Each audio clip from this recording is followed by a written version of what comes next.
Everyone says Halloween is just costumes, candy, and superstition. They're wrong. I know this because 3 years ago, on October 31st, I was the only one left in my town who still celebrated it. I wish I hadn't. Our town used to love Halloween. Streets filled with decorations, kids running door to door, porch lights glowing like stars. But slowly, year after year, people stopped. No announcement, no tragedy anyone talked about openly. Just silence.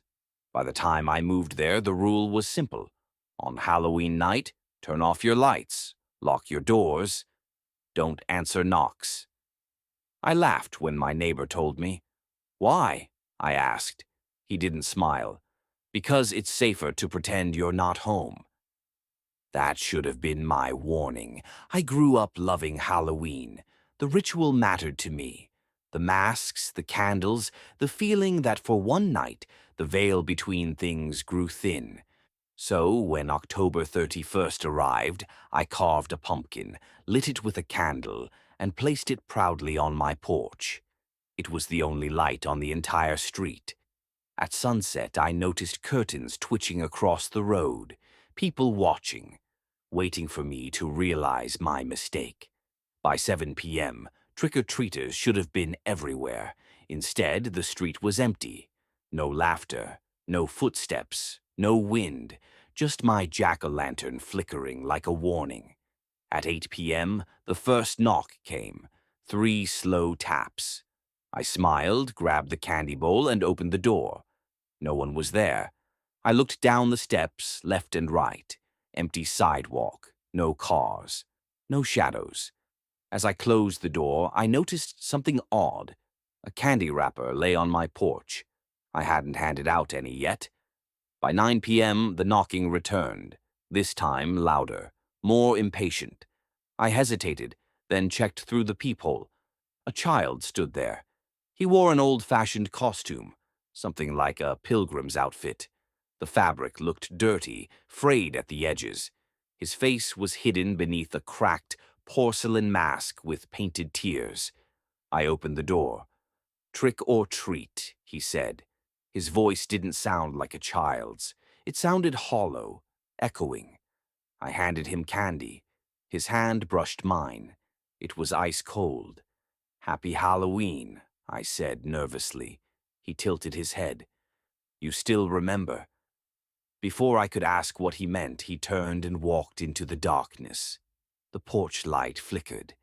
At 9:30, more children came, all wearing old costumes, styles from different decades. Some had masks melted into their faces like wax left too close to a flame. Others had smiles stretched too wide. They never laughed. They never ran. They walked, always alone. Every time I closed the door, I felt colder. By 10 p.m., my candy bowl was still full. None of them took more than one piece. I finally noticed the pattern when the same girl came back again. Same costume, same cracked witch mask, same voice. "Trick or treat." "You already came," I said. She shook her head slowly. "Not this year." My stomach dropped. "What do you mean?" She leaned closer. "Every year, one house forgets." The streetlights went out. The pumpkin candle died. Darkness swallowed the porch. I slammed the door and locked it. The knocking exploded from every side of the house. Windows, walls, roof. Tiny hands, hundreds of them. Voices whispered through the walls. "You lit the signal. You invited us. It's true, Halloween again." I ran upstairs and hid in the bedroom, heart pounding, ears ringing. From the window, I saw them filling the street. Not just children. Adults, shapes, things wearing people-like costumes, faces from different eras. Some burned, some bloated, some barely human. Every house stayed dark. Every door stayed closed. Except mine. At midnight, everything stopped. Silence. Then a single knock. From inside the house. I backed away, shaking. The bedroom door creaked open by itself. Standing there was my neighbor. The same man who warned me, except his eyes were hollow and his mouth was stitched shut. He pointed behind me. The mirror. I turned slowly. I was wearing a costume, an old one, my face pale, my eyes empty, a carved smile stretched unnaturally wide. "You keep the house now," my reflection said. The clock struck 12:01. The lights came back on. The street was empty. Decorations appeared overnight on my porch, old, weathered, permanent. The pumpkin relit itself. I tried to leave the next morning. The road led me back home, every time.